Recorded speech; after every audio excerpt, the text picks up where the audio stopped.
안녕하세요. 반값보험료 만들기입니다.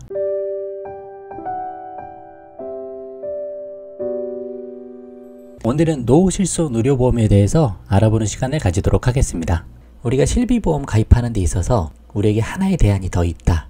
여러가지 이유 때문에 잘 알려지지 않고 또 활성화되지 않는 부분도 있지만 그래도 우리에게 여지가 하나 더 남아있는데 그게 바로 이 노후실손 의료보험이다. 그 말씀을 꼭 드리고 싶고 이거를 잘 활용할 수 있는 방법을 우리가 꼭 아시는 게 중요할 것 같아요. 모두에게 다 해당이 되지 않을 수는 있겠지만 우리가 잘 활용해서 100세까지 실비를 저렴하게 끌고 갈 수 있는 좋은 대안이 될 수 있기 때문에 이 내용은 우리가 반드시 기억하고 있자. 꼭 그런 말씀을 드리고 싶고 오늘은 1편 영상으로서 노후실손의 의미, 그리고 가입 연령이 어떻게 되는지, 그리고 핵심 특징, 장단점이 어떻게 되는지 그 내용들에 대해서 살펴볼 예정이고요. 중요한 내용이니까 끝까지 잘 보시고 꼭 잘 이해하셨으면 좋겠습니다. 그럼 시작해 볼게요. 자, 노후실손 의료보험이 뭐지? 해서 이제 실손보험을 좀 구분을 해 볼 텐데 예전에 한번 설명을 드렸지만 금융위원회 보도자료에서 이렇게 4가지로 구분을 하고 있습니다. 우리가 일반적으로 가입하는 개인실손이 있고, 그리고 직장에서 가입하는 단체실손, 그리고 오늘 설명할 노후실손, 그리고 유병력자 실손이 이렇게 총 4가지가 있게 되는데, 개인실손은 우리가 다 알죠? 건강한 0에서 60세의 소비자가 개별적으로 심사를 거쳐 가입하는 실손보험이다. 우리가 흔히 가입하는 실비가 다 이 개인실손이죠.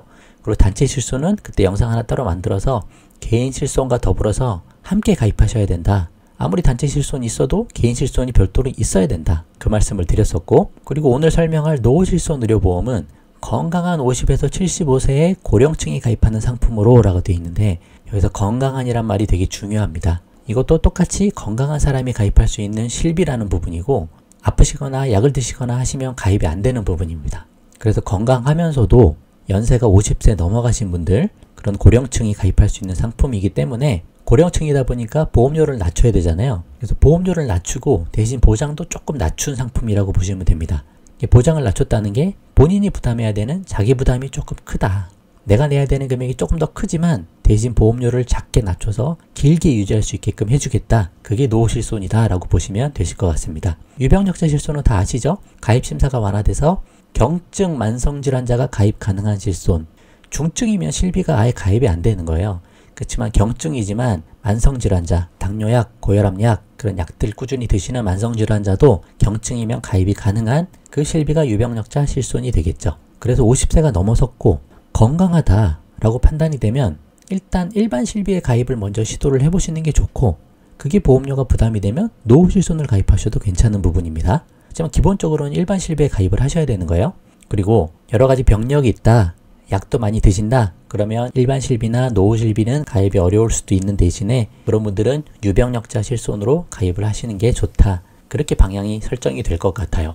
그러면 특징을 좀 알아보면 노후실손의 특징입니다. 아까 말씀드렸듯이 50세 이후 건강하신 분만 가입이 가능하다. 그런 내용인데 문제는 그런 부분이 있죠. 노후에 50세 넘어서 60세, 70세 돼서 그 고지 조건에 하나도 안 걸리고 이렇게 건강하신 분이 얼마나 될까 과연.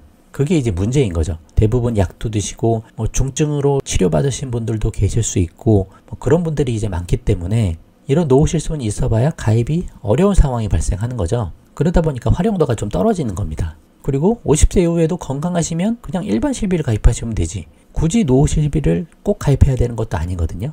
그래서 활용도가 좀 떨어지긴 하는 부분이 있으나 우리가 활용할 수 있는 부분이 또 있으니까 그런 설명을 해보고 일반 실비와 마찬가지로 고지 조건이 동일하다. 그렇죠? 건강한지 아닌지를 판단을 해야 되기 때문에 고지 조건을 동일하게 가져간다. 그런 부분이 있고 노후의 실비를 길게 유지할 수 있게 하기 위해서 일반 실비보다 여기서 말하는 일반 실비는 착한 실비예요.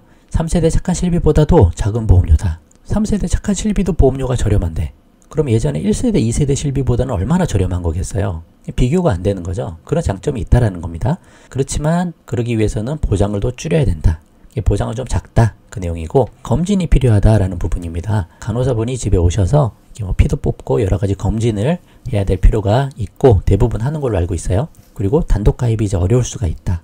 일반 실비만 가입하기도 지금 가입이 어려운데 아무리 건강하다고 하셔도 연세가 많으신 분을 이렇게 쉽게 가입해 주기는 어렵지 않겠습니까? 그런 부분이 있고 일반 실비도 보험료가 저렴해서 수당이 거의 안 남는데 일반 실비보다 더 저렴한 노후실손은 뭐가 남겠어요? 설계사 입장에서도 이게 돈이 안 될 거 아닙니까?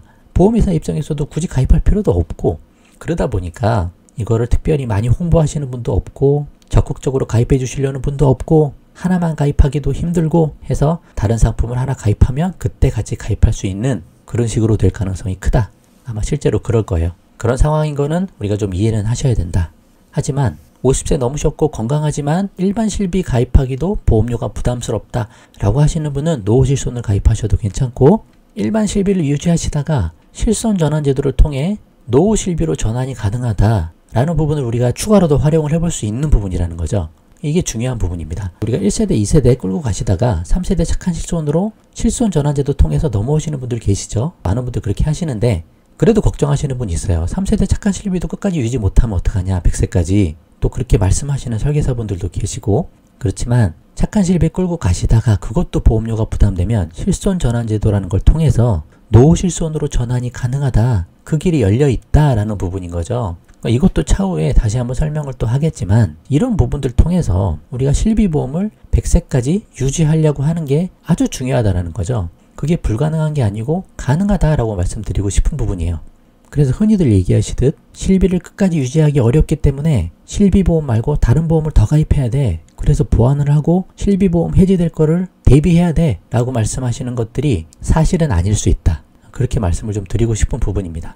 제 생각은 뭐냐면 다른 보험은 다 끝까지 유지를 못해도 결국 실비보험 하나만큼 그냥 끝까지 그거 하나 끌고 가다가 노후의 생을 마친다. 우리가 사망할 때까지 끝까지 유지할 보험은 실비보험이 되면 좋겠다 라고 말씀을 드리고 싶은 부분이에요.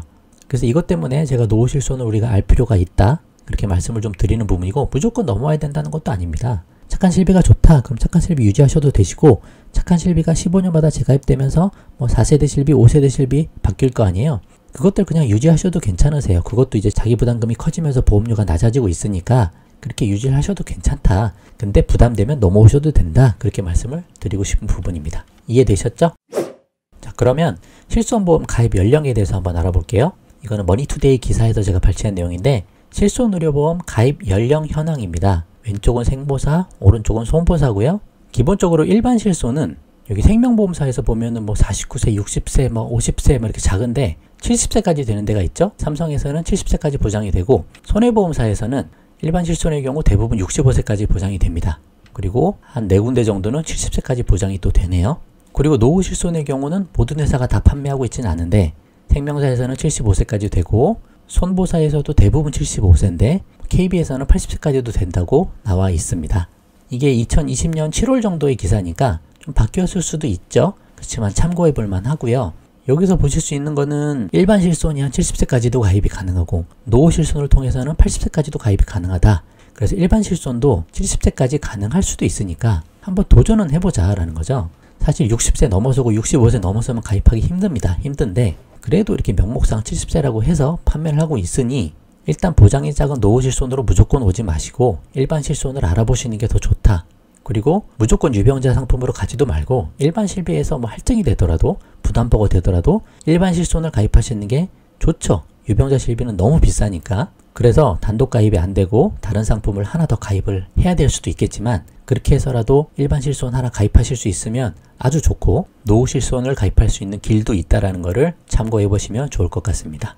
다른 이야기도 할 게 많은데 내용이 길어지니까 오늘은 여기까지만 하고, 결론 및 향후 계획입니다. 노후 실손이 있다는 것 우리가 일단 알고 계셔야 되고 상황에 맞게 활용을 해볼 수 있는 게 중요하다. 나중에 전환제도를 통해서 넘어갈 수 있는 방법도 있기 때문에 이 부분을 좀 알고 있어야 하는 부분이고요. 차후 영상에서 이런 내용들 좀 다뤄보도록 하겠습니다. 상세한 이제 보장 내용 좀 설명 더 해보고, 그리고 노후 실손이 일반 실비와 유병자 실비와 어떤 차이가 있는지 그것도 한번 설명을 해보고, 그리고 전환제도 활용하는 방법, 그것들에 대해서도 한번 설명을 해보도록 할게요. 그럼 오늘 영상 여기까지만 하고요. 도움되셨으면 구독과 좋아요 부탁드리고 공유도 많이 부탁드립니다. 마칠게요. 감사합니다.